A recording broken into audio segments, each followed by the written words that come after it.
Heartbreak. The word alone feels like a sharp intake of breath, doesn't it? A visceral pain, invisible to the eye but tangible as a blow to the chest. And here we are, speaking not just of heartbreak, but heartbreak laced with the peculiar, paradoxical behavior of the avoidant attachment style. A partner who seemed to need you, yet pushed you away. A person who thrived in your presence but demanded their absence. And now you're here, perhaps wondering, did they ever truly care? Will they ever miss me? Oh, my dear listener, let us embark on this journey together. A journey into the hidden corridors of the dismissive, avoidant psyche, where loneliness lurks behind the fortress of independence, and where no contact is the unexpected key to unlocking the echoes of regret. First, let me remind you of something crucial. Avoidants, those enigmatic, self-proclaimed islands in the stormy sea of relationships, are not as impervious as they appear. Beneath their composed surface lies a complexity that rivals the most intricate of mazes. To know how no contact affects them is to peer through the cracks of their armor, into a world that is as fragile as it is guarded. Imagine, if you will, a prisoner who has just been released. The chains that bound them, those very chains they both loathed and relied upon, are suddenly gone. Freedom, sweet, unencumbered freedom. And yet, what is freedom without purpose?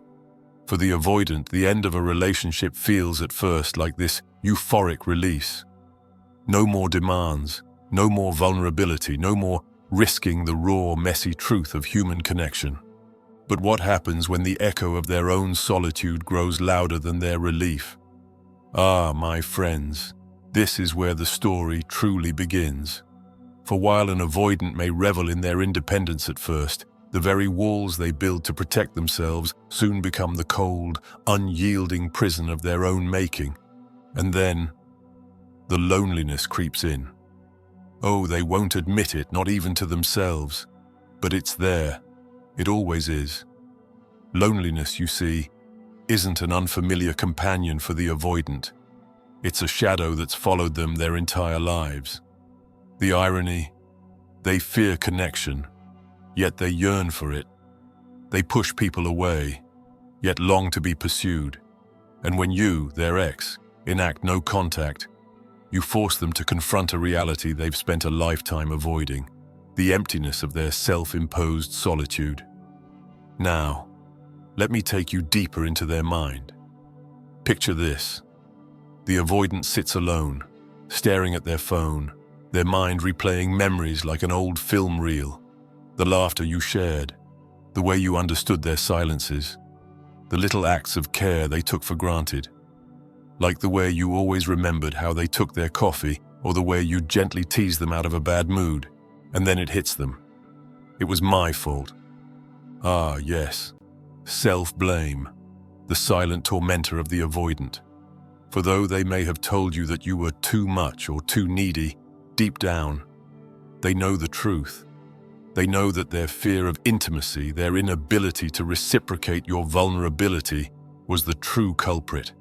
But admitting this, even to themselves, feels like standing naked before a mirror, and so they push the thought away. But not for long.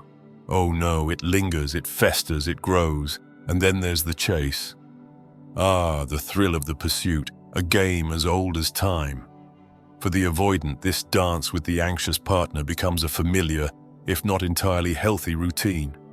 You pull close, they push away. You seek connection, they seek space. And yet, when the dance ends, when you finally stop chasing, they are left standing on the metaphorical dance floor, bewildered. Why aren't they calling? Why aren't they fighting for me? Have I lost my appeal? It's a curious thing, isn't it? How the absence of pursuit can make them question their worth. They begin to doubt the very decision they were so certain of. And this doubt, my dear listener, is where the cracks in their resolve begin to show. But now we come to the most tender part of this tale. The moment when the avoidant begins to miss you, not as a concept, not as a partner, but as a person. The small, Irreplaceable details of who you are begin to haunt them. The scent of your shampoo, the sound of your laughter, the way you'd always remember to bring them their favorite snack without them asking. These are the memories that slip past their defenses, like sunlight through a shuttered window. And oh, how it stings.